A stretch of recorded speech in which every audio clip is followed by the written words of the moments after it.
जय श्रीराम. सर्वांना नमस्कार. सर्वांचं खूप खूप स्वागत आहे आणि श्रीकृष्ण जन्माष्टमीच्या आपल्या सर्वांना हार्दिक हार्दिक शुभेच्छा. आणि आपलं योग वासिष्ठ साप्ताहिक निरूपण आज श्रीकृष्णाष्टमीच्या निमित्ताने यतीन जोशी सर घेणार आहेत. मी श्री यतीन जोशी सरांचं मनपूर्वक स्वागत करते आणि त्यांना विनंती करते की त्यांनी साप्ताहिक निरूपणाला सुरुवात करावी. नमस्कार. जय श्रीराम. जय गुरुदेव. जय श्री. नेहमीप्रमाणे प्रार्थना करू आणि या सत्राला सुरुवात करू. सगळ्यांनी हात जोडा, डोळे मिटूया. प्रार्थना म्हणण्यासाठी एक खोल दीर्घ श्वास घेऊया. गुरुर्ब्रह्मा गुरुर्विष्णू गुरुर्देवो महेश्वरः गुरु साक्षात परम ब्रह्म तस्मै श्री गुरवे नमः. तस्मै श्री श्री गुरवे नमः.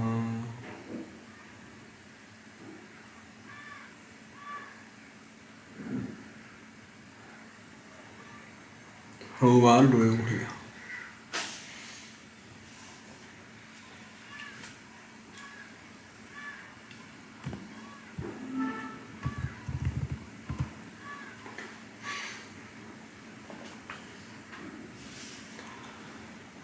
आपण निर्वाण प्रकरणापासून सुरुवात करू. मागे आपलं उपासन प्रकरण संपलं होतं आणि आता निर्वाण प्रकरणाला सुरुवात झाली होती. तर निर्वाण प्रकरणाची सुरुवात काकभूषुंड यांच्या गोष्टीने होते. त्याच्या अगोदर एक छोटासा प्रश्न श्रीरामांनी वसिष्ठ ऋषींना विचारला होता आणि त्यांनी असा प्रश्न विचारला की ह्या ज्या निर्जीव वस्तू असतात, म्हणजे सोकॉल्ड आपल्या दृष्टीने निर्जीव म्हणजे जसं पर्वत असेल, दगड असेल, एखादा वृक्ष असेल, तर ह्यांच्यामध्ये सुद्धा कुठल्याही गोष्टींना हे उत्तर देत नाही, स्थिर असतात, शांत असतात. म्हणजे योग्याचे जे लक्षण आहेत किंवा ज्यांना मुक्ती मिळाली आहे, जीवनमुक्तांचे जे लक्षण आहेत की ते कुठल्याही गोष्टीला प्रतिसाद म्हणून देत नाही. जे काही कृती करायची असेल ते करतील, परंतु तसे ते स्थिर असतात. मग तसं म्हटलं तर ह्या सगळ्या निर्जीव वस्तू सुद्धा स्थिर आहेत, मग त्या मुक्त आहेत असं समजायचं का?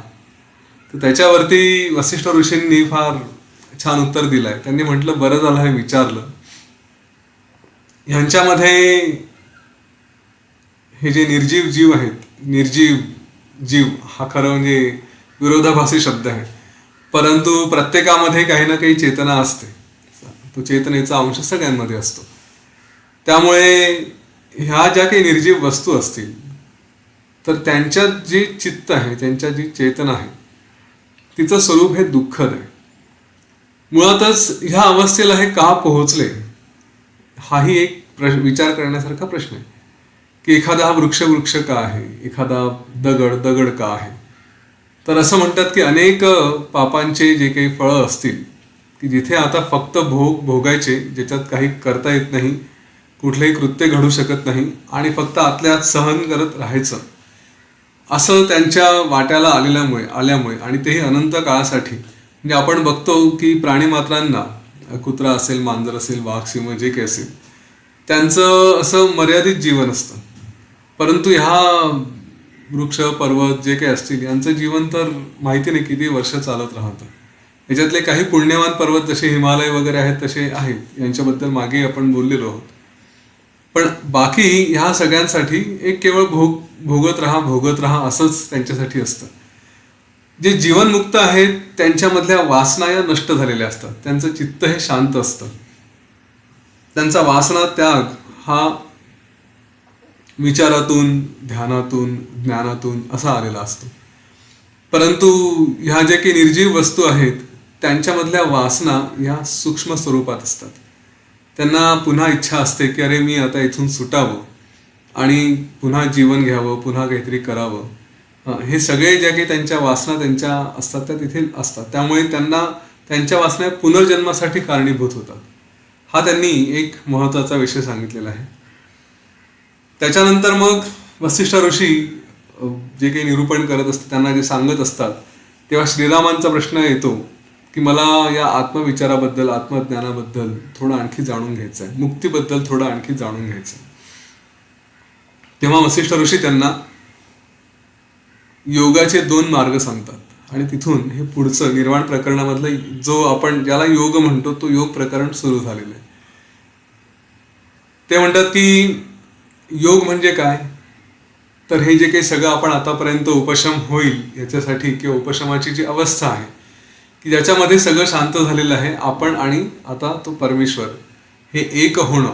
अगदी आठवत असेल योग वासिष्ठमध्ये योग हे नाव सुद्धा का आपण म्हटलं, योग वासिष्ठ म्हणजे योग का म्हटलेलं आहे, नुसतंच वासिष्ठ का नाही म्हटलं. अनेक नाव आहेत त्याला, वासिष्ठ महारामायण आहे किंवा मुमुक्षु व्यवहार, मोक्षपाय संहिता हे नाव आहे, उत्तर रामायण आहे, असे अनेक नाव आहेत. पण योग वासिष्ठ पण एक नाव आहे. तर का आहे, तर वसिष्ठ ऋषींनी मार्गदर्शन केलं की जिथे योग घडून येऊ शकतो. योग म्हणजे काय, 2 गोष्टी, 2 विभिन्न गोष्टी एकत्र येणं. 2 वेगळ्या गोष्टी कुठल्या आहेत, तर एक मी आणि एक तो, या 2 गोष्टी वेगळ्या समजल्या जातात आणि त्या एकत्र येणं म्हणून त्यांना योग म्हटलेलं आहे.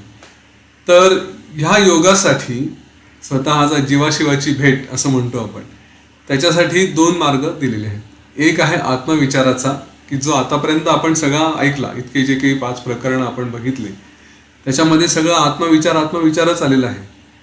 आणि दुसरा आहे हा प्राणशक्तीचा किंवा प्राणनिरोधचा. तर तो काय आहे, तो मार्ग कसा आहे, त्याच्याबद्दलही ते सांगतात. वसिष्ठ ऋषी म्हणतात की सगळ्यांनाच सगळं शक्य आहे अशातला भाग नाही. काही लोकांना हे आत्मविचार वगैरे, कारण हे सगळं मनाच्या पातळीवरती असतं, तर ते सांभाळायला, त्याच्यावर विचार करायला आणि सावरायला थोडं कठीण जातं. आपल्यापैकी बहुतेक जण त्या कॅटेगरीत आहोत की आपण संस्कार करतो आहे, अनेक काळापासून वारंवार योग वासिष्ठ वाचतो आहे, ऐकतो आहे, परंतु तरीही चित्ताची चलबिचल होते. कधीतरी राग येतो, कधीतरी कुठल्या तरी मोहात फसतो. ठरवतो आपण सिनेमा नाही बघायचा, पण एकदा सुरू झाला की बघत बसतो, हो ना, किंवा व्हॉट्सअप बघायचं नाही ठरवतो, पण मग आलं की सुरू, त्याच्यामध्ये गुंतत जातो. अशा अनेक गोष्टी होतात. हे सगळं जे मनावरती सावरायचं आहे हे काही सगळ्यांना जमतं अशातला भाग नाही. मग दुसरा प्रकार काय आहे, तर तो आहे प्राणशक्तीचा, प्राणनिरोधांचा. म्हणजे आपल्या श्वासावरती, प्राण म्हणजे श्वास, असं आपण स्वतःची अस्तित्वाच्या वेळेसच ही जाणीव करून दिलेली की मी, माझा श्वास थांबला की माझा प्राण संपला, असं एक स्वतःला दिलेलं आपण सूत्र आहे म्हणा. आणि त्याच्यामुळे आपण आपलं ही जी आपल्या प्राणाची अवस्था आहे, हे प्राण श्वासाच्या माध्यमातून आपण त्याला नियंत्रण करायचा प्रयत्न करतो. तर ह्यामध्ये वसिष्ठ ऋषी सांगतात की हे जे सगळं प्राणाची शक्ती आहे, प्राणनिरोध कसा असतो, याचं स्वरूप काय आहे, त्या संदर्भात ते एक काकभूषुंडाची गोष्ट सांगतात. ही सगळी गोष्ट आपल्याला माहिती आहे की वसिष्ठ ऋषींनी कुठेतरी स्वर्गाच्या सभेत त्यांच्याबद्दल ऐकलं. शतदपा नावाचे मुनी होते, त्यांच्याकडून ऐकलं. स्वतः भुषुंडला भेटायला गेले. मग त्या भुषुंडाचा जन्म कसा झाला ती पण गोष्ट आपण ऐकलेली आहे. या सगळ्या गोष्टी आहेत. आता त्या गोष्टीत आपण जास्त खोलात जाणार नाही, कारण गोष्टी आहेत. आपल्याला ज्ञानाकडे लक्ष द्यायचं आहे. तर इथे त्यांची जेव्हा त्या काकभूषुंडाशी चर्चा सुरू होती त्यावेळेस त्यांच्या दीर्घायुष्याबद्दल, काकभूषुंडाच्या दीर्घायुष्याबद्दल त्यांनी विचारलं की असे तर प्रसंग येतच असतील की तुम्ही कल्पानुकल्प, एका कल्पानंतर दुसरे कल्प, त्याच्यानंतर असे अनेक कल्प, अनेक युग तुम्ही इथे आहात, परंतु कधी काही प्रलय झाला असेल, मग त्यावेळेस तर सगळंच काही नष्ट होतं. मग तुम्ही कसे राहता, तुम्ही कुठल्या स्वरूपात असता, असा प्रश्न त्यांनी विचारला, वसिष्ठ ऋषींनी विचारला. आणि त्यावेळेस काकभूषुंडांनी जे सांगितलं की मी त्यावेळेस वेगवेगळ्या प्रकारची धारणा करतो. म्हणजे प्रलयाच्या वेळेस जसं प्रचंड प्रमाणात असं म्हणा की अग्नी खूप असतो, अग्नी झाला तर मी स्वतःला जल समजतो, वारुणी धारणा करतो. समजा खूप पाणी यायला लागलं तर मग मी स्वतः पर्वताची धारणा करतो, किंवा नंतर आणखी काय वायव्याची धारणा, म्हणजे काय म्हणतात त्याला, वायूची धारणा करतो. अशा वेगवेगळ्या धारणा करतो असं त्यांनी सांगितलं. आणि त्याच्यामुळे मी स्वतःला सावरू शकतो. आपण धारणा म्हणजे काय होत आहे, त्या स्वरूपाचा विचार करणं आणि त्या स्वरूपात होणं. खरं म्हणजे आपण ज्यांनी कोणी संयम हा शब्द ऐकला असेल तर धारणा, ध्यान आणि समाधी 3 मिळून संयम होतो. तर धारणा हे त्याच्यातलं पहिलं पाऊल आहे की जिथे एखाद्या गोष्टीचा आपल्याला विचार करायचा आहे, त्या गोष्टीचं रूप आठवायचं आहे, तर त्याच्यावरती कॉन्सन्ट्रेशन, ध्यान करावं लागतं, लक्ष द्यावं लागतं आणि मग तसे झालं तसं समजायचं. म्हणजे आपण जर अग्निस्वरूप झालो असू, जलस्वरूप झालो असू, तर आपल्यावरती अग्नीचा परिणाम होणार नाही. तर त्या प्रकारचं तेवढं त्याच्याशी एकरूप होणं म्हणजे धारणा. याच्यावरून मला सहज सुचलं, विचार करत होतो तेव्हा, की आपल्या जीवनातही अनेक प्रलय होतात, नाही होत का? नवरा बायकोचे भांडणं हे प्रलयापेक्षा कमी नाही आहे. मुलांनी अभ्यास नाही केला तर आपल्या हाती बराच प्रलय होतो. आईवडिलांनी एखादी गोष्ट आपण मागितली आईवडिलांकडे आणि त्यांनी नाही दिली, लहान मुलांच्या बाबतीत, तर त्यांच्या आतमध्ये प्रलय होतो. हो ना, चॉकलेट मागितलं आणि नाही मिळालं, खरं आहे ना? तर असे जेव्हा प्रलय होतात तेव्हा आपण काही धारणा करू शकतो का? विचार करा. समजा एक छोटं उदाहरण देतो. टिपिकली आपल्यातले बरेच जण संसारी आहेत आणि नवरा बायको मुलं वगैरे असे विषय आपल्याकडे असतात. आता भांडण सुरू झालं कुठल्या तरी विषयावरती, तर समोरचा पेटलाय ना, आपण आपल्या भाषेत म्हणतो की तो पेटलाय म्हणजे अग्नीची धारणा झालेली आहे त्याची. आपण काय करतो त्यावेळेस? आपणही अग्नी होतो, बरोबर आहे ना? तो पेटलाय, आपणही पेटतो आणि मग शब्दाने शब्द वाढत जातो आणि ते भांडण असं भडकत जातं. पृथ्वी थरथर कापायला लागते इतकं ते भांडण भडकतं.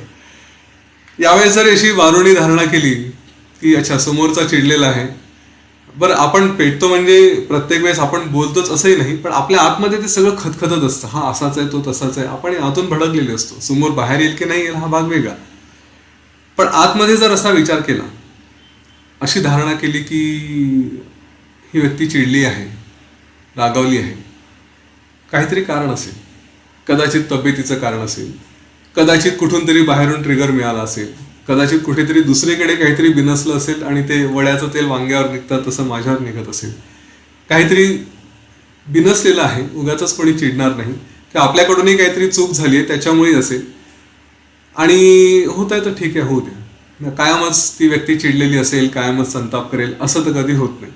एक क्षण रागवेल, पुढच्या क्षणी हसेल, हेही होतं. तर हे जे सगळे, ज्याला ग्लोबल पिक्चर म्हणतो आपण, सगळ्या दृष्टिकोनांचा, सगळ्या दृष्टींचा विचार केला तर मनातल्या मनात अशी धारणा करावी की ठीक आहे, तो अग्नी आहे, मी शांत आहे वरुणासारखा, मी पाणी आहे आणि माझ्यावर काही परिणाम होत नाही, मी स्थिर आहे आणि त्या व्यक्तीच्या बाबतीत जे काही आहे ते तात्पुरतं आहे, थोड्या वेळाने आपोआप शांत होईल. तर लक्षात घ्या की हे वातावरण काही काळाने शांत होतं. जेवढे नाही तर तुम्ही ट्रिगर द्याल, जेवढे आतून भडकाल तेवढंच ते बाहेरही रिफ्लेक्ट होतं. आपण वीतहव्य मुनींच्या त्यांच्याच याच्यामध्ये त्या प्रकरणामध्ये आपण ऐकलं होतं की ते जेव्हा ध्यानात होते तेव्हा त्यांना हे जे काही हिंस्र प्राणी आहेत, वाघ, सिंह वगैरे, त्यांनी स्पर्श नाही केला का? कारण आतून शांत असतात. हे जे योगी असतात हे आतून शांत आहे, त्याचाच परिणाम बाहेरही होतो. आपण शांत राहिलो की आजूबाजूच्या गोष्टी शांत व्हायला मदत होते, आपली शांती ही बाहेर दिसायला लागते. त्यामुळे असे प्रलय आले तर त्या प्रकारची धारणा करायची. कधी काही एखादं लाटणं बिटणं यायला लागलं तर पर्वताची धारणा करा, स्थिर राहा, होऊ शकता. ठीक आहे, रिॲक्ट नाही करायचं असं. तर वसिष्ठ ऋषींनी विचारलं की मग असं जर आहे तर हीच धारणा बाकीच्या योग्यांनी का नाही केली जशी तुम्ही केली? तर बाकीचे योगी पण आहेत, मग त्यांनी पण अशी धारणा करू शकले असते आणि तेही कल्पानुकल्प राहिले असते. तर त्यावर काकभूषणांनी सांगितलं की ते म्हणाले बरोबर आहे, ते करू शकले असते, परंतु कोणी दीर्घकाळ जगावं, कोणी त्यांचं आयुष्य लवकर संपवावं, ही पण एक ईश्वरी इच्छा आहे आणि ती कोणी मोडत नाही, ते मोडू शकत नाही. हे प्रत्येकाला आपलं आपलं माहिती असतं की आपली इच्छा काय आहे. ह्याच्यातनं थोडंसं एक रहस्य आहे. एक प्रश्न असा येईल की सगळं ईश्वरी इच्छा असेल तर मग प्रयत्नांना कुठे वाव आहे? आपण जे सुरुवातीलाच मुमुक्ष व्यवहारमध्ये प्रयत्नांचं महत्त्व ऐकलं होतं, मग त्या प्रयत्नांचं काय झालं? हो ना, हा प्रश्न येईल. तर लक्षात घ्या, ही जी इच्छा, ईश्वराच्या इच्छेचा आदर करणं हे, आणि हा जो प्रश्न सगळा चालला आहे हा दीर्घकाळ जगून त्याच्यानंतर मग मुक्ती, आणि मुक्ती म्हणजे मग तिथे शरीर सोडून देणं आणि विलीन होणं, ही ज्यांच्यात शक्ती आहे ना त्या लोकांसाठी हा प्रश्न आहे की तिथे ईश्वरी इच्छेचा आदर केला जातो. आपल्यासारख्यांसाठी की जिथे परीक्षेचा अभ्यास करायचा आहे आणि ईश्वरी इच्छा असेल ते मिळेल म्हणून अभ्यास करायचा नाही असं नाही आहे. ओके, हे ज्यांनी पोहोचलेलं सगळं काही अचीव केलेलं आहे, ज्यांच्या वासना शून्य आहेत, आता त्यांना माहिती आहे की चला शरीर सोडायची वेळ आली, शरीर सोडावं. अशांनी ते शरीर सोडायची जी त्यांची ईश्वर इच्छा आदर करण्याची जी वृत्ती असते ती त्यांच्यामध्ये त्यांना लागू आहे. सर्वसामान्य माणसाला प्रयत्न करणंच भाग आहे. तिथे ईश्वरी इच्छा वगैरे हा काही प्रकारने तुम्ही जे कराल तेच ईश्वर तुम्हाला देईल. तर ह्या प्रश्नाचं उत्तर दिल्यानंतर मग वसिष्ठ ऋषींनी त्यांना विचारलं की तुम्ही आणखी काय काय रहस्य बघितले या सगळ्या जगामध्ये. आणि काकभूषुंडांनी जे सांगितलं की मी इतके जग बघितले, इतके निर्माण, इतके सृष्टी बघितले, इतके ब्रह्मांड बघितले की यामध्ये अनेक प्रकारच्या घटना, अनेक प्रकारचे युग, अनेक प्रकारच्या पृथ्वी की जिथे काही ब्रह्मांड निर्माण होत आहेत, काहीमध्ये एका विशिष्ट प्रकारच्याच वृत्ती आहेत, काहीमध्ये फक्त झाडच आहेत, काहीमध्ये फक्त पाणीच आहे. हे वर्णन इतकं प्रचंड योग वासिष्ठमध्ये, मूळ योग वासिष्ठमध्ये की त्याला म्हणजे असं माणूस बघतो की इतकं होऊ शकतं. थोडक्यात सांगायचं झालं ना तर आपण जे जे काही इमॅजिन करू शकू ते सगळंच्या सगळं शक्य आहे. थोडक्यात त्याचं वर्णन इतकं. पण त्यांनी पुढेही सांगितलं की ह्या सगळ्यांचं त्याला काय म्हणता येईल नेचर, या सगळ्यांचं जे वागणं आहे, वर्तन आहे ते सुद्धा इतकं विचित्र आहे की या सगळ्यांना काही त्याला धरबंध नाही. म्हणजे काहीही होऊ शकतं. आपण याच्यावरती येतो या मुद्द्यावरती की आपण या जगाकडून अपेक्षा करतो की हे असं असायला हवं, ते तसं असायला हवं. आणि मागे एक छोटंसं बाईट म्हणा योग वासिष्ठाची ती मी दिली होती की या जगात सगळं काही संभव आहे आणि हे पूर्वीही हा विषय आलेला आहे. तर काकभूषुंडांनी सांगितलं की अगदी वेगवेगळ्या युगांच्या ज्या काही त्यांच्याकडून अपेक्षा असतात की त्रेतायुगामध्ये लोकांनी सत्याने वागावं किंवा सत्ययुगामध्ये लोकांनी आणखी धर्माप्रमाणे वागावं, तर त्या युगांचे सुद्धा वर्तन बदललेले आहे. म्हणजे कलियुगात सुद्धा लोक त्रेतायुगासारखे वागतात, त्रेतायुगामध्ये लोक कलियुगासारखे वागतात असंही होतं. या सगळ्या संभावना असतात. आणि म्हणून त्यांनी फार एक सुंदर वाक्य सांगितलं आहे आणि हे मी म्हणेल की अशा व्यक्तीने सांगितलं की ज्यांनी युगानुयुग कल्पानुकल्प बघितले. आणि त्यांनी काय म्हटलं की या संपूर्ण दृश्यामध्ये, या संपूर्ण याच्यामध्ये माझा स्वतःचा अनुभव असा आहे की ज्याच्यावर आसक्ती धरावी असं इथे काहीही नाही. हां, आपण तर छोट्या छोट्या या एका छोट्याशा जीवनामध्ये काय माहिती पापणी लवते न लवते ते तोपर्यंत हे आयुष्य निघून जाण्याची शक्यता असते. किती गोष्टींवरती वासना ठेवतो आपण. नाही, माझं घर असंच पाहिजे, बायकोनी सकाळी चहा दिलाच पाहिजे, आठवड्यातून एकदा तरी गुलाबजाम खायला मिळाला पाहिजे.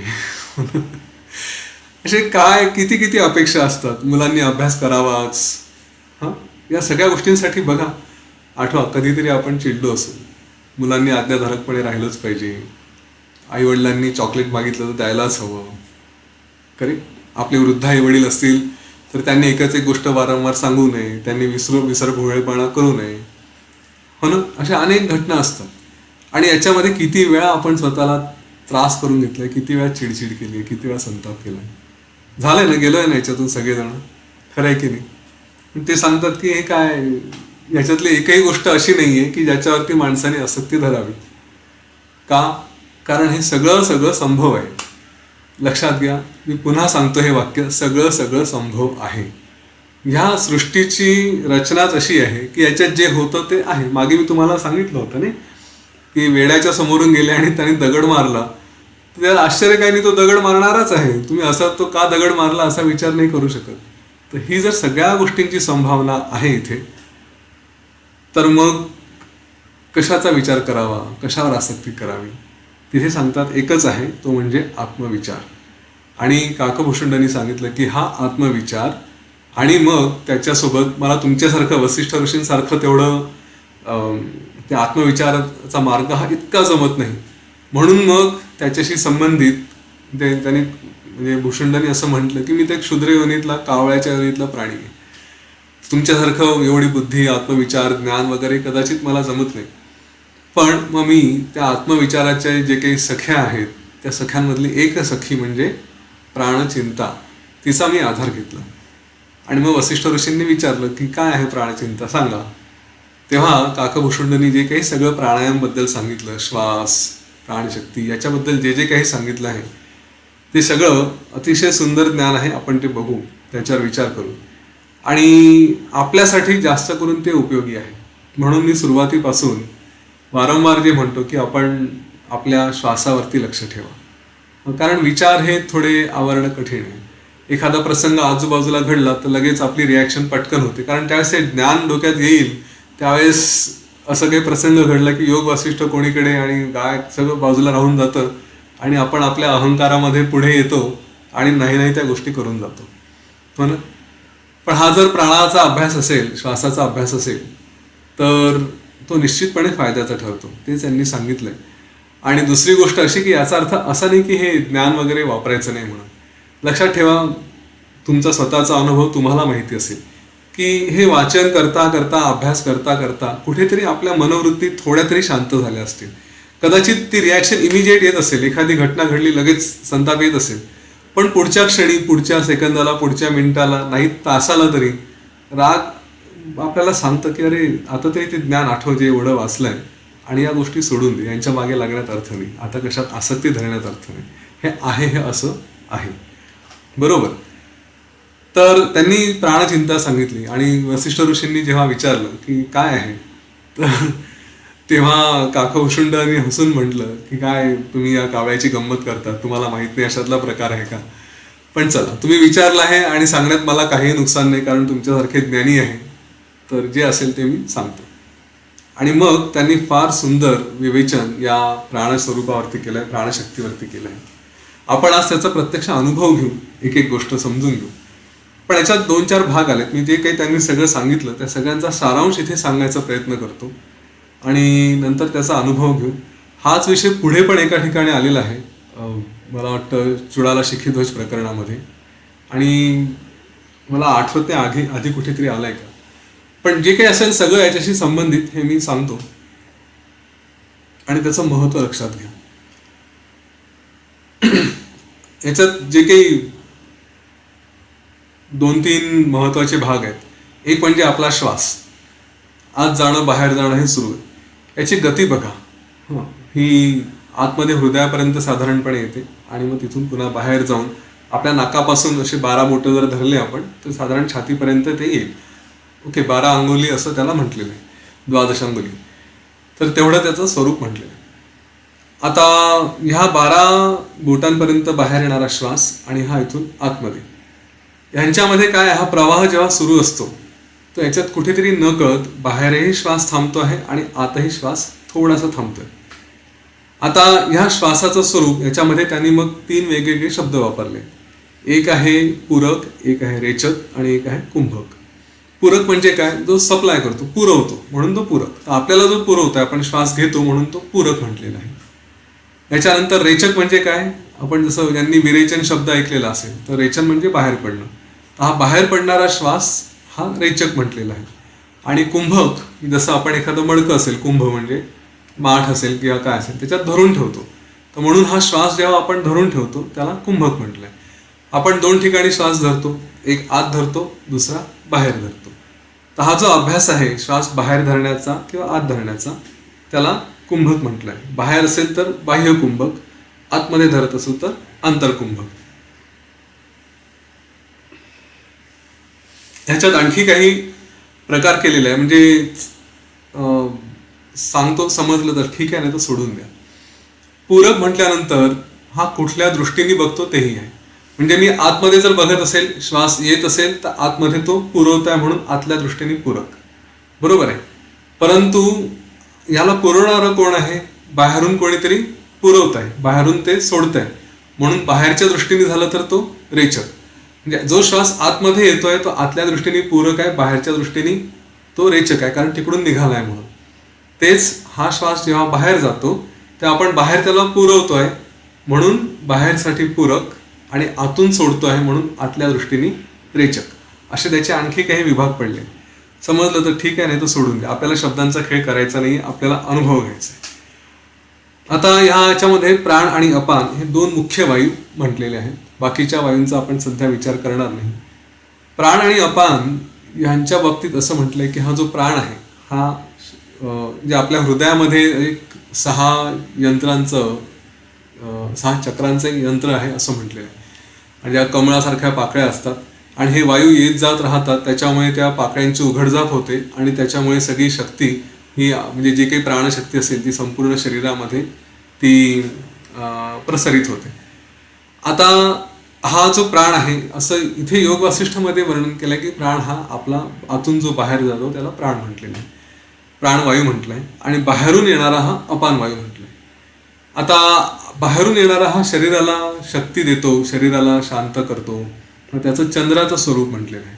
आणि आतून बाहेर पडणारा प्राण आहे ह्याचं स्वरूप म्हटलं आहे सूर्याचं, कारण हा उष्णता निर्माण करतो. आपण साधारणपणे जर सहज बघितलं, नुसतं श्वास सोडला तरी आपल्याला थोडीशी उष्णता जाणवते आणि श्वास आतमध्ये यायला लागला तर किंचित ओलावा जाणवायला लागतो. म्हणून त्याला अपान वायूला सोमरूप म्हटलं आहे, चंद्ररूप म्हटलेलं आहे, शीतल म्हटलेलं आहे. आणि प्राणाला जो सोडतो आहे त्याला अग्निरूप म्हटलं आहे, सूर्यरूप म्हटलेलं आहे. तर ह्या दोघांचं सतत आवागमन, येणं जाणं सुरू असतं आणि त्यामुळे आपल्या शरीरामध्ये जे काही पुढची प्रक्रिया होत असते ते होत असते. ह्यांनाच जर ऑब्झर्व केलं, लक्ष दिलं, आणि हे फार छान सांगितलं आहे, तर चंद्र आणि सूर्याचा उदय आणि अस्त अशा दृष्टीने बघावं. बरोबर आहे. हा जो चंद्र येतो आहे आपल्या आतमध्ये, श्वास येतो आहे, तो चंद्राचा उदय आहे. आणि सूर्याचा उदय आणि अस्त, सूर्य आपल्या इथून उगवतो, बाहेर जाऊन अस्त होतो, चंद्र उगवतो, आत येऊन अस्त होतो. बरोबर आहे. ही प्रक्रिया लक्षात घ्या. अगदी साधारण भाषेत जर बोलायचं झालं तर आपण जास्तीत जास्त ऑक्सिजन घ्यायचा प्रयत्न करतो श्वास घेताना, आतमध्ये येतो आणि मग इथून कार्बन डायऑक्साईड बाहेर पडायला सुरुवात होते. तर हे जे काही निर्माण झालेलं आहे, एक येतो तो दुसऱ्याला शिफ्ट होतो आणि दुसरा मग बाहेर पडायला सुरुवात होते. ठीक आहे. बाहेर गेल्यानंतर तो थांबतो आणि दुसरा यायला सुरुवात होतो.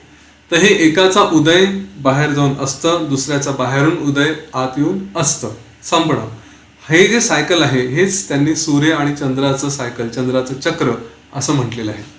याच्यावरती पुन्हा थोड्या वेळाने बोलू. नंतर हे जे कुंभक प्रकार म्हटले आहेत की कुंभक म्हणजे बाहेर श्वास थांबणं किंवा आत श्वास थांबणं, ह्या ज्या अवस्था आहेत श्वास थांबण्याच्या, तर ह्यांच्यावरती थोडा विचार करू. श्वास थांबणं म्हणजे काय? श्वास केव्हा थांबतो? असं समजतो की आपलं आयुष्य संपलं म्हणजे मग श्वास थांबला. पण जेव्हा आपण श्वास ॲक्च्युली बाहेर थांबवतो, सगळा सोडलेला श्वास थांबून जातो, त्यावेळेसही आपण तीच परिस्थिती अनुभव करू शकतो. आणि म्हणून त्या कुंभकचं सुद्धा तेवढंच महत्त्व आहे की आपण श्वास सोडला आणि आता त्या अवस्थेमध्ये स्थिर झालो की श्वास म्हणजे बाह्य कुंभक, बाहेर पूर्णपणे श्वास सोडलेला आहे आणि त्या अवस्थेत आपण स्थिर आहोत.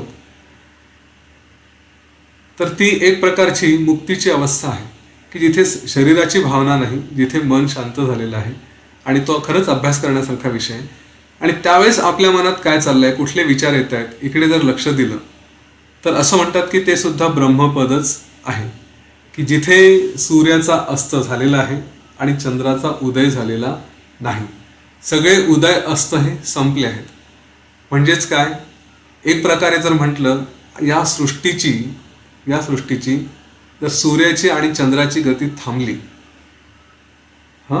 सूर्यचंद्राची गती थांबली, तर आपलं आयुष्य पुढे जाईल का? नाही जाणार. सूर्याची गती थांबली म्हणजे एक प्रकारे पृथ्वीची गती थांबली, पृथ्वी सूर्याभोवती फिरत नाही. बरोबर आहे. आपल्या दृष्टीने सूर्य आपल्या भोवती फिरतोय पण प्रत्यक्षात पृथ्वी फिरते. पण ही गती थांबली म्हणजे पृथ्वीचं फिरणं थांबलं, मग ना दिवस आहे ना रात्र आहे, मग आपलं आयुष्यही थांबलं ना, आहे तेवढंच आहे. बरोबर आहे. आणि म्हणून प्राणायाम करणाऱ्यांचं आयुष्य सुद्धा हे दीर्घायुष्य असतात, ते जास्त काळ तरुण दिसू शकतात. का? कारण एजिंग प्रोसेस हे बऱ्यापैकी नियंत्रणात येतं. म्हणून प्राणायामचं, सुदर्शन क्रियेचं, या सगळ्या गोष्टींचं खूप महत्त्व आहे. आपल्याला वाटतं असंच नुसतं श्वास घ्या आणि रोखा आणि सोडा, काय विशेष नाही वाटत ना, योग गोष्ट नाही वाटत ती. पण ती तसं नाही आहे. त्याचं जे परिणाम असतात ते आपल्याला माहिती नाही. हजारो वर्षांपासून या ऋषीमुनींनी दिलेले आहेत. काहीतरी त्याच्यात असलं पाहिजे. तर ह्या प्रोसेसकडे लक्ष द्या की कुंभक केला, बाहेरच्या बाजूला कुंभक केला म्हणजे सूर्यचंद्राचा उदय अस्त थांबला. याचाच अर्थ आपण आयुष्यही थोड्या वेळापुरती थांबवलं, आपलं एक म्हणा जीवनमान वाढवलं असं म्हणू शकता. काही दृष्टीने असाही विचार म्हणता येईल की तिथे आपण आपलं आयुष्य थांबवल्यामुळे तारुण्यही वाढवलं, जे काही असेल.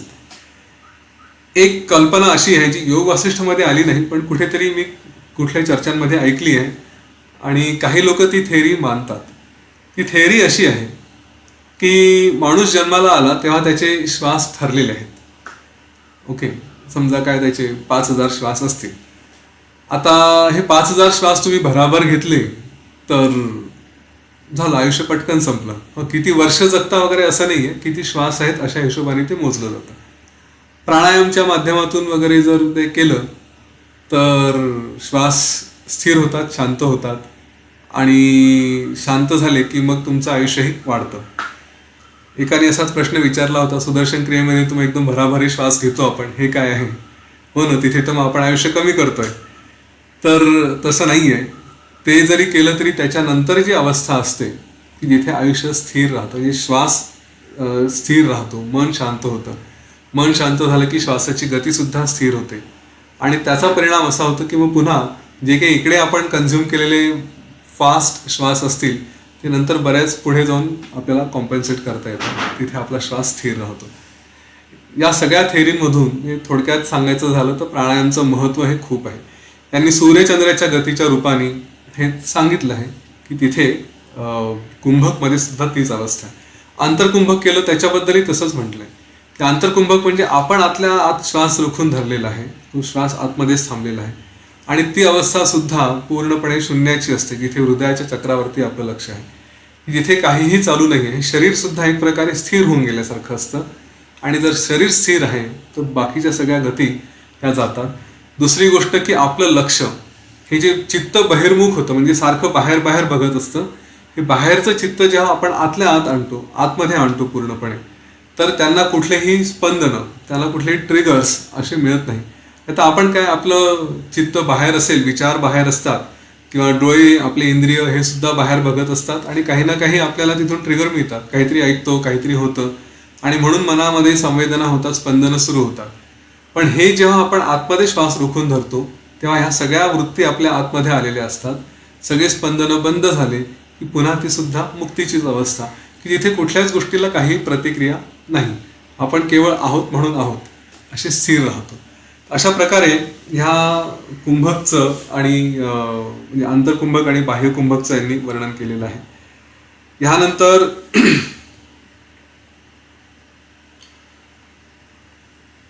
जसं कुंभकावरती लक्ष देऊन आपण तो मुक्तीच्या, त्याला काय म्हणतात, त्या क्षणाचा अनुभव घेऊ शकतो, तसंच तटस्थपणे जर नुसतं या सूर्यचंद्राची गती बघितली, हा जो श्वास चालला आहे आत आणि बाहेर, नुसतं याच्याकडे बघितलं की हा माझा श्वास नाही, काहीतरी सुरू आहे, मी बघतोय त्याला, तर हे तटस्थ होऊन बघणं सुद्धा हा जो द्रष्टाभाव आहे की जिथे मी बघतोय म्हणून नाही, काहीतरी चाललंय, दिसतंय तेवढंच फक्त, मी त्याचा भाग सुद्धा नाही आहे, अशी जेव्हा भावना येते तर एक परिणाम तर आपण सगळ्यांनी अनुभवलाय की हा श्वास आपोआप स्थिर होतो, शांत होतो. कितीही जोरात चालला असू द्या, मी तुम्हाला म्हणजे मागे सांगितलंय, पुन्हाही सांगतो, एखादी व्यक्ती खूप चिडली आहे, भडकली आहे, श्वास हे झालाय, तर लोक सांगतात की अरे श्वासावर नियंत्रण ठेव, श्वासावर नियंत्रण ठेव. असं करायची गरज नाही. तो माणूस श्वासावरती नियंत्रण नाही ठेवू शकणार. त्याला फक्त एवढंच म्हणा की श्वासावरती लक्ष दे, जसा चाललाय तसं बघ, फक्त लक्ष दे की कसा चाललाय. आपोआप थोड्या वेळाने तो शांत होतो, कारण श्वासावरती लक्ष दिलं की आपण काय करतो, एक प्रकारे ह्या शरीराशी संबंधित जो प्राण आहे तो कसा चालला आहे हे याच्यापासून वेगळं होऊन, तटस्थ होऊन आपण याच्याकडे बघतो. आणि जेव्हा आपण तटस्थ होतो तेव्हा शरीराला काय, आपोआप ते शांत होतं, कारण त्याच्यात ती चेतना ही तात्पुरती फक्त एक ऑब्झर्वर मोडमध्ये असते, ती फक्त बाहेरून बघणारी असते. तर ह्या श्वासाच्या गतीकडे सुद्धा लक्ष दिलं तर तरी सुद्धा तो अनुभव येतो जिथे आपण जी सूर्यचंद्राची गती फक्त बघतो आहे अशा दृष्टीने. आणि मग ते जे काही योग्यांची लक्षणं आहेत, जीवनमुक्तांची लक्षणं आहेत, ते सगळे इथे मग प्राप्त होतात. मग तुम्ही शांत होता आणि तटस्थ होता आणि काय काय असतील ते मी सगळ्या त्या याच्यात जाणार नाही, पण तुम्ही आतापर्यंत वाचलंय तर ते लक्षणं काय असू शकतात हे माहिती असेल. तर आज काय करूया आपण की आज थोडे प्राणायाम करू आणि याचा अभ्यास करू. अभ्यास करता करता आम्ही पुन्हा बघू आपलं कुंभक कुठे आहे, पूरक काय होतो आहे, रेचक काय होतो आहे, हे सगळं बघू. श्वासावरती लक्ष दिल्याने त्याचा परिणाम कसा होतो ते बघू. पण एक गोष्ट जरूर करा की याचा अभ्यास सतत करत राहा. श्वास तर चालूच आहे ना, तो काही थांबत नाही किंवा कुठे पार्क करून ठेवला अशातला प्रकार नाही.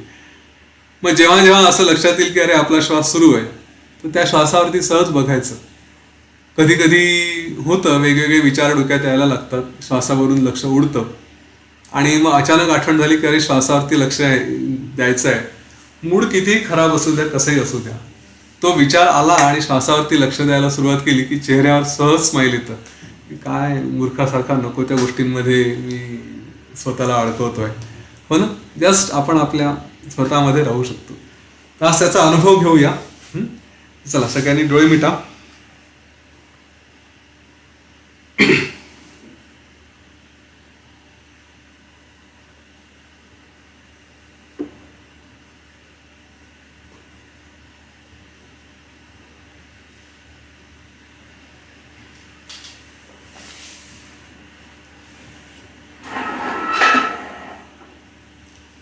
शांत स्वस्थ बसूया.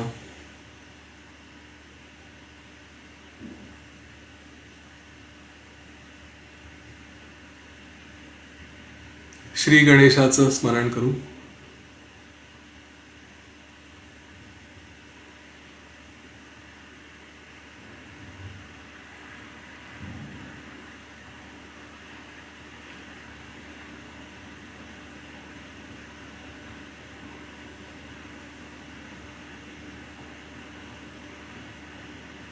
तो विघ्नहर्ता आपल्या कार्यात, आपल्या साधनेत येणारे सगळे अडथळे दूर करू अशी प्रार्थना करू. आपल्या गुरूंचं स्मरण करू.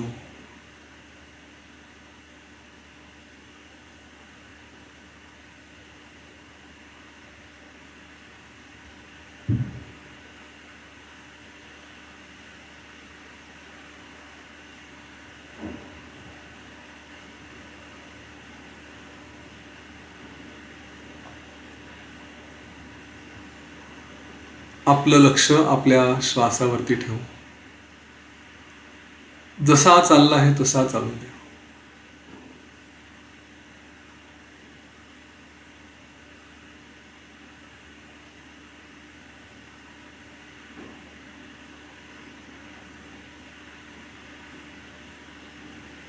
फक्त बघायचं आहे.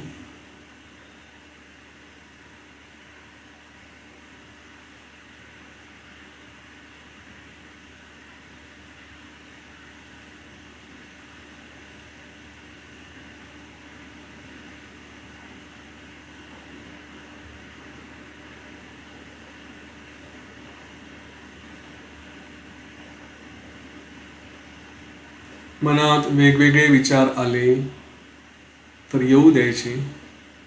पुन्हा श्वासावरती लक्ष ठेवायचं.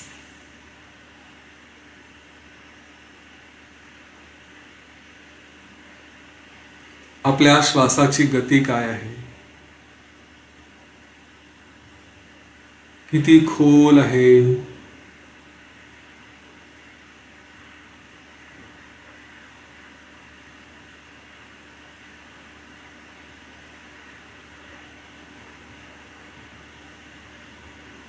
इकडे लक्ष द्या.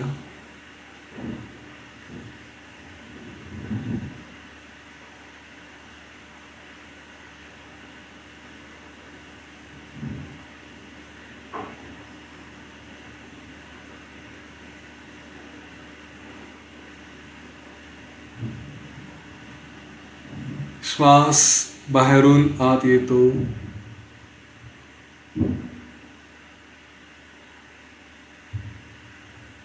आत येऊन कुठेतरी थांबतो.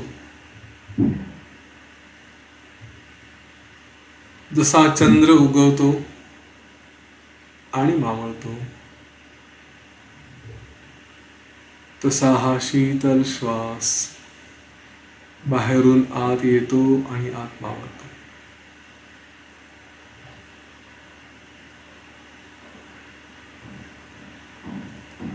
आपला उच्छ्वास ज्याला प्राण असंही म्हणतात, जो सूर्य रूप आहे, तो आपल्या आतून उगवतो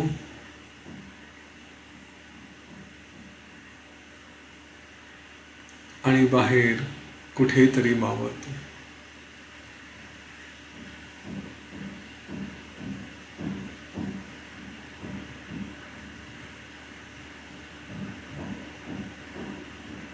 ह्या सूर्य चंद्राची गती बघा.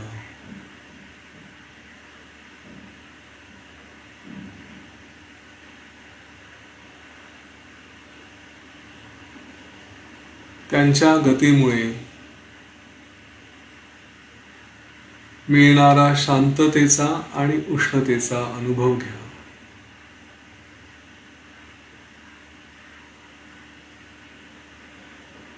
त्यांचा प्रवाह नीट बघा.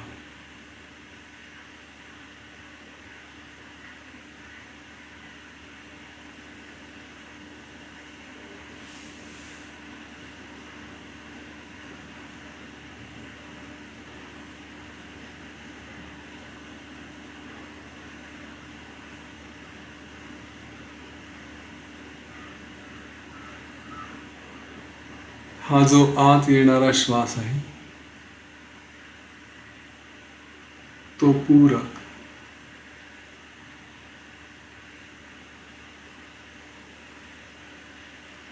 आणि बाहेर पडणारा श्वास हा रेचक.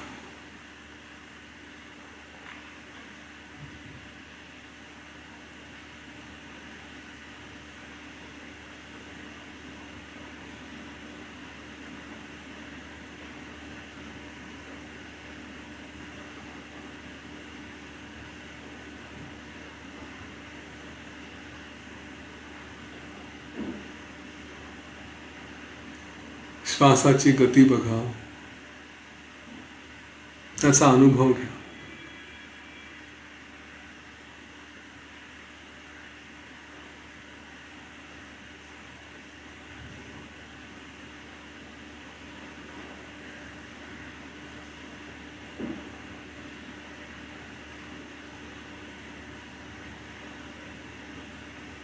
आता आपण श्वास सोडतो आणि तिथून श्वास उदय होतो, त्या स्थानाकडे लक्ष द्या.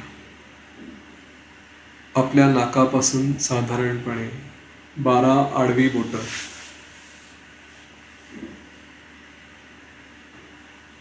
6 ते 7 इंच छातीच्या साधारणपणे पुढे, त्या भागामध्ये आपला बाहेर जाणारा श्वास मावळतो आणि आत येणारा श्वास उगवतो.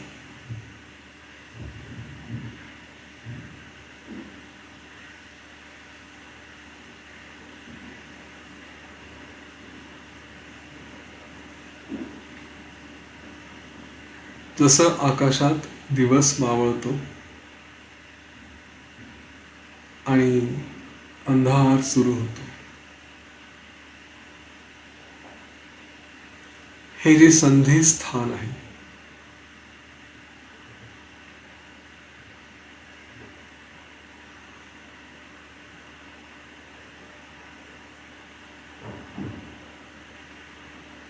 त्या स्थानाकडे लक्ष द्या.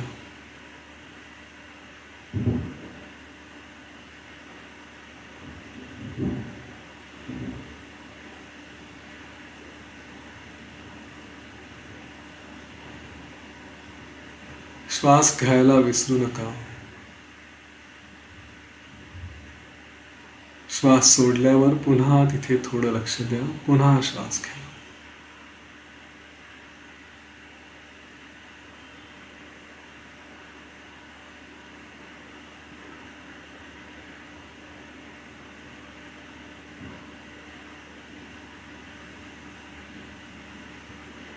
बाहेरच्या बाजूला आपण श्वास रोखून धरतो आहे किंवा आपोआप थांबतोय, त्याला बाह्य कुंभक असं म्हणतो. ह्या बाह्य कुंभकाचा अनुभव घ्या.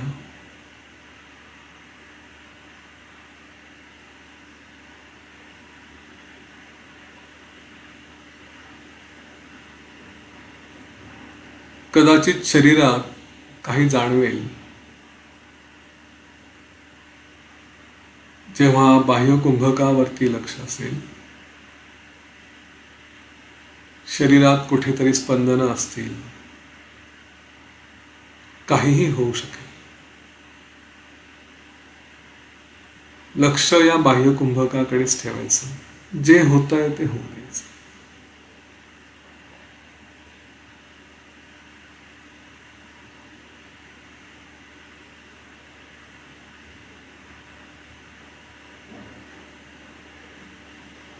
जे काही दृश्य येतील, जे काही अनुभव येतील, ज्या संवेदना असतील, ज्या भावना येतील, सगळं येऊ दे. पण लक्ष पुन्हा बाह्य कुंभकाकडे. जेव्हा जेव्हा श्वास सोडा, लक्ष बाह्य कुंभकाकडे.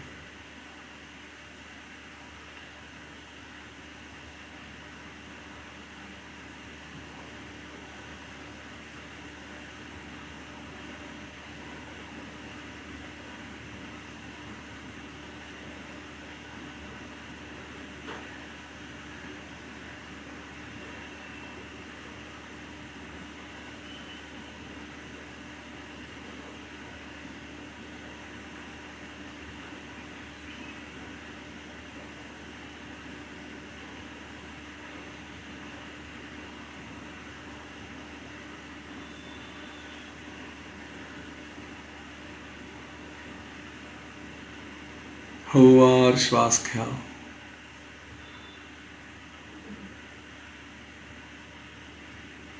आणि सोडून द्या.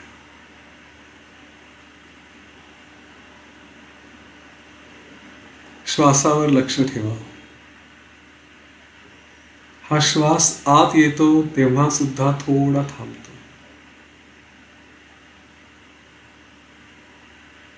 चंद्र उगवतो, मावळतो, सूर्य उगवतो. त्या स्थितीकडे लक्ष द्या. आपल्या हृदयात पण एक संधी स्थान आहे.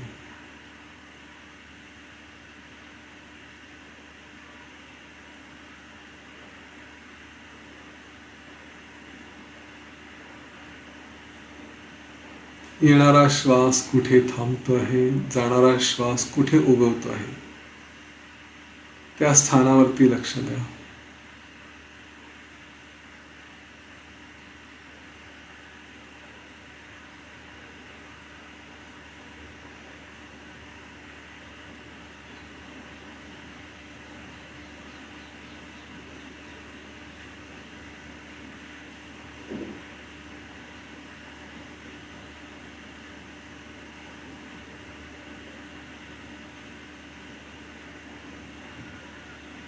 काही विचार येतील, संवेदना येतील, येऊ द्या. पुन्हा लक्ष अंतर्कुंभक, आतल्या भागात जो श्वास रोखतो आहे तिकडे.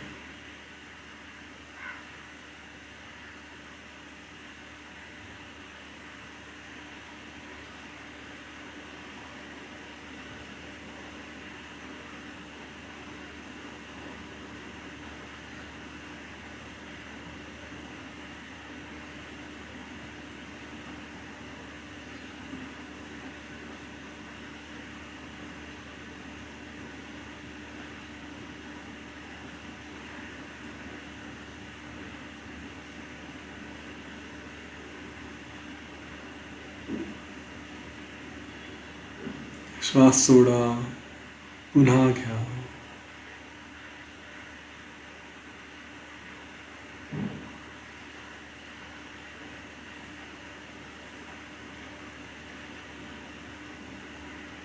आता स्वतःला श्वासापासून वेगळं करा.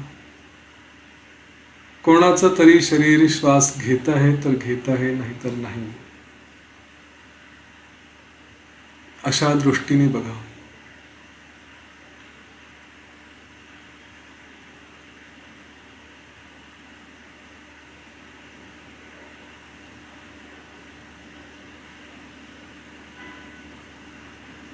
कदाचित श्वास बराच वेळ थांबेलही. काही संवेदना येतील, काही विचार येतील, जे असेल ते असू दे, फक्त बघत राहा.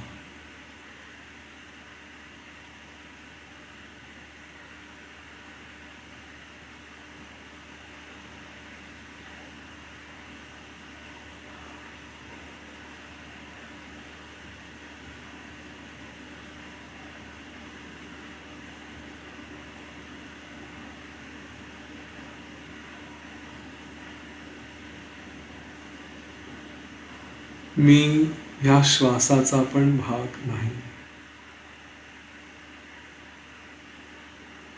हे प्राण अपान म्हणजे मी नाही. प्राण अपान केवळ मला माझ्यापर्यंत पोहोचवण्याचा मार्ग आहे. ते जे करता आहेत ते करू द्या.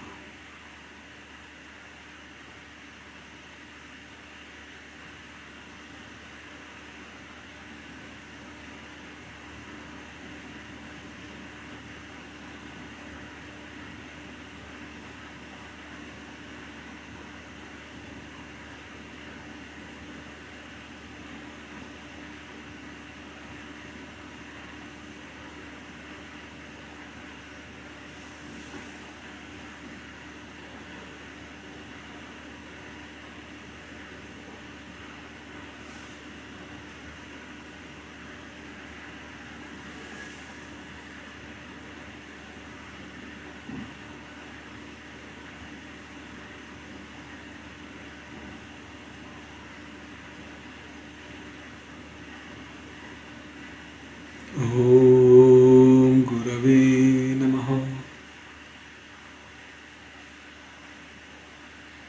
ओम शांती शांती शांती.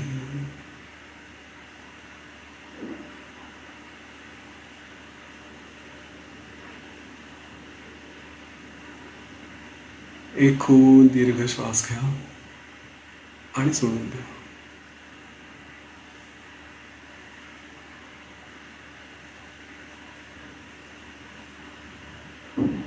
आणखी एक खोल दीर्घ श्वास घ्या आणि सोडून द्या. आपल्या शरीराप्रती सचेत व्हा, वातावरणाप्रती सचेत व्हा आणि हळूवार आपले डोळे उघडू शकता.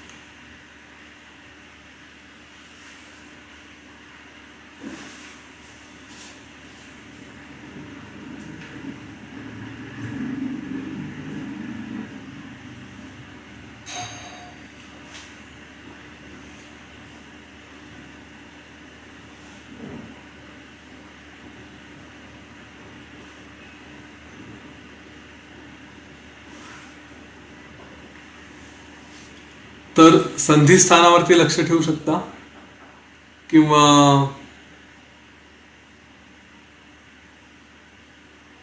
श्वासाच्या गतीवरती लक्ष ठेवू शकता. ओके, हे दोन मार्ग आहेत. या संधिस्थानाचं महत्व पण फार आहे. एक मिनिट द्या.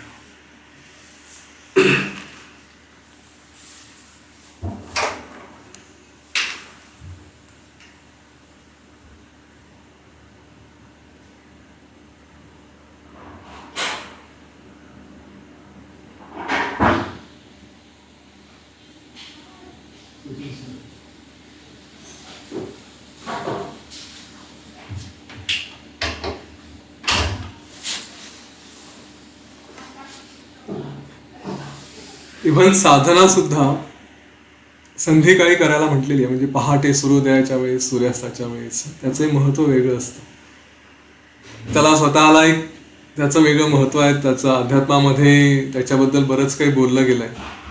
पण हे खरंच या गोष्टींचा अभ्यास करू शकता. ठीक आहे. आणि मी मुद्दाम या प्रोसेसमध्ये म्हटलं नाही की तुम्हाला त्यावेळेस काय वाटतं याचा अनुभव घ्या, तिकडे लक्ष द्या. कारण लक्ष अनुभवाकडे गेलं असतं. म्हणजे एका स्थितीत आहे त्या स्थितीत राहणं आणि आता अच्छा या स्थितीत काय वाटतंय याचा अनुभव घेणं, त्याचा विचार करणं हे वेगळं आहे. ज्या क्षणी आपण त्या अनुभवाचा विचार करायला लागतो त्या क्षणी ती स्थिती सुटते. त्यामुळे त्या स्थितीत राहण्यासाठी म्हणून सांगितलं. पण आता तुम्ही विचार करू शकता की ती स्थिती कशी होती, त्याच्यात कसा आनंद होता, अनुभव कसा होता, आणि ह्याचा अभ्यास करत राहा, सतत करत राहा. ठीक आहे. दुसरी गोष्ट, हे जे काही योग वसिष्ठचे आपले आतापर्यंतचे अनेक एपिसोड्स झालेले आहेत, 100ची सिरीज होती, हिंदीमधली होती, मराठीतली होती. तर सहज जेव्हा कुठे असाल, यूट्यूब आपल्या मोबाईलवरती ओपन करायचं आणि कुठलंही लेक्चर हे ऐकायला सुरुवात करायची. हां, जे काही मी म्हणेल 5 मिनिटंच सही, 10 मिनिटंच काय असतील, थोडं फॉरवर्ड करा, स्पीड वाढवा, काय करायचं असेल ते करा. पण ते जे काही शब्द कानावर येतात ना, ते सतत सतत ते नॉलेज हे आपल्याकडे येत असलं तर ह्या गोष्टी सहज साध्य होतात. ह्या दोन गोष्टींचा एक दुसऱ्याशी खूप चांगला संबंध आहे, लक्षात घ्या. विचार जर आपले शांत झाले, मी इथे आत्मविचार आणि प्राणशक्ती किंवा प्राणचिंता असे 2 मार्ग सांगितलेले आहेत, पण दोन्ही एक दुसऱ्याला पूरक आहेत. विचार शांत झाले आपले तर आपोआप श्वास स्थिर होतो, या श्वासावरती लक्ष दिलं तर विचार आपोआप शांत होतात. ठीक आहे. तर जर आपल्या हातात तर हे आहे की श्वासावरती आपण केव्हाही लक्ष ठेवू शकतो, सोबत विचारांचंही सतत सतत मार्गदर्शन घ्या, म्हणजे श्वास हा तसाही वाढणार नाही.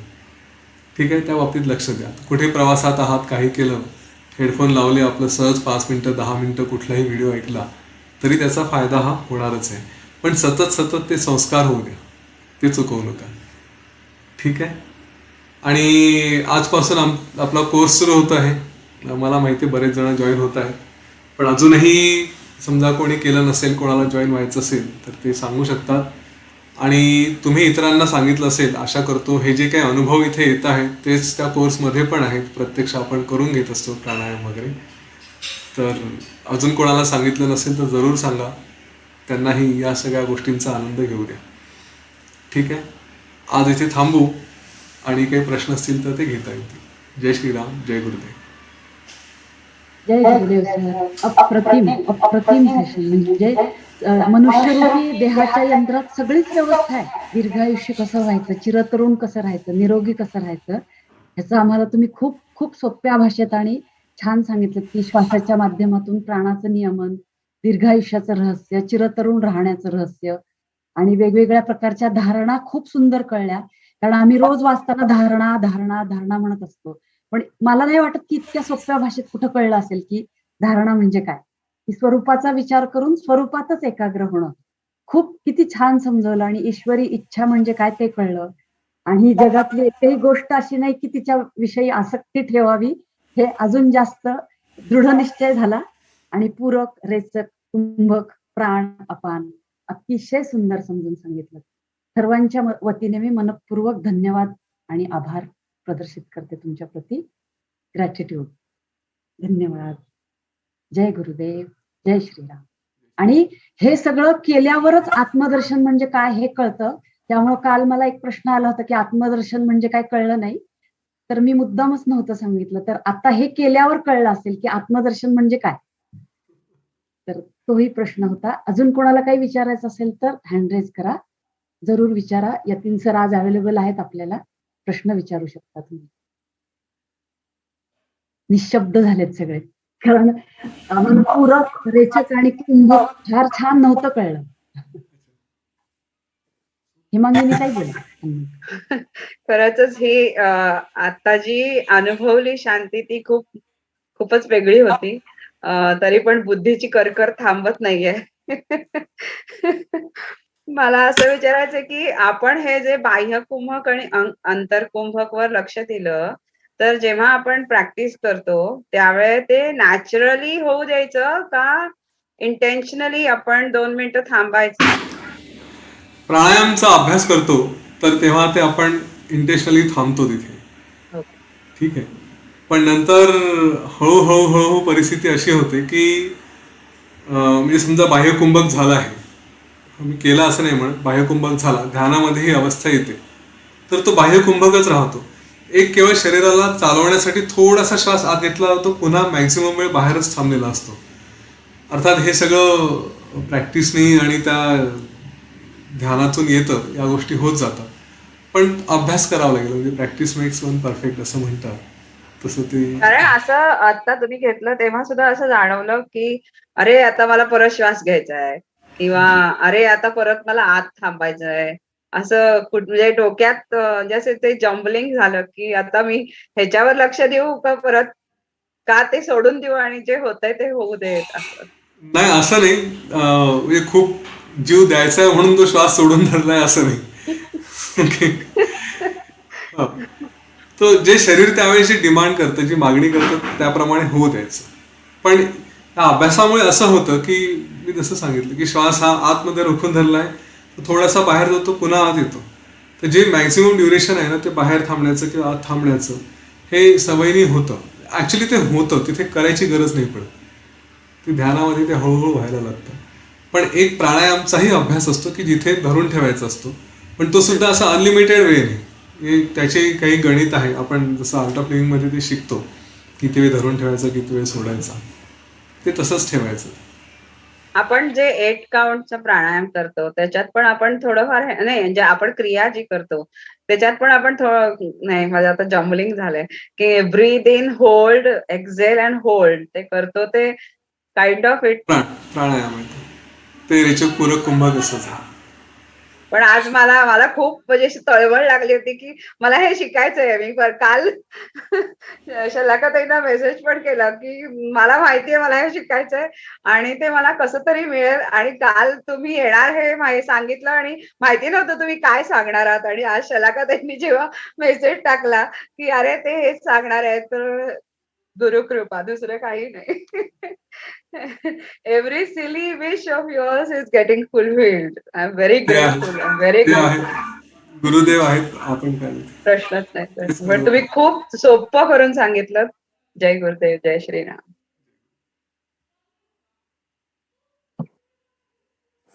चॅटबॉक्स मध्ये एक प्रश्न आहे की श्वासावर लक्ष केंद्रित करताना मागे एकदम सूक्ष्म रूपात विचार चालू असतात, त्याचं काय? असं आहे, आताशी सुरुवात आहे. थोडा वेळ द्या, आणि ते हळूहळू शांत होतात. श्वासाकडे लक्ष देण्याचा अभ्यास केला की ते शांत होते. तुम्ही आठवा, जेव्हा तुम्ही हे कुंभक केले होते, बाह्य कुंभक किंवा आंतरकुंभक, तेव्हाही विचारांचं प्रमाण हे कमी झालं होतं. आणि म्हणून मी त्यावेळेसही म्हणत होतो, जे होत असेल ते होऊ द्या, पुन्हा लक्ष बाह्य कुंभक वरती द्या, पुन्हा लक्ष बाह्य कुंभक वरती द्या. ते अनुभव येतात. आम्ही भाग्यवान आहोत, धन्यवाद सर, असं लिहिलेलं आहे. बरेच कमेंट्स आहेत. दिलीपजी, तुम्हाला काही विचारायचं का? जय गुरुदेव, जय श्रीराम. जय गुरुदेव, जय खूप श्रीराम. छान सेशन झालं सर. सगळ्यांना खूप तुम्ही या जन्माष्टमीच्या दिवशी पवित्र दिवशी अतिशय छान अनुभव दिलात. आज माझी स्थिती अशी वाटली ती मला की श्वासावर लक्ष केंद्रित करत असताना विचार आलेच नाहीत काही. त्या श्वासावरच मी बघत होतो, आणि तुम्ही कसं म्हणालात साक्षी भावनेनी दृष्टा म्हणून पहा, तर त्याचं मला खूप छान अनुभूती मिळाली. तर तशी सर्वांना येत राहीलच पुढे, आणि खूप छान हे सांगितलं, त्याचा आम्ही अभ्यास करू, आणि तुमचे आम्ही खूप मनापासून ऋणी आहोत, आणि खूप धन्यवाद. जय गुरुदेव, जय श्रीराम. ऋण गुरूंचे असू द्या. हो, त्यांच्या माध्यमातून, तुमच्या माध्यमातून आलं, त्यांच्याही आहोतच. खूप छान, धन्यवाद. जय गुरुदेव, जय श्रीराम.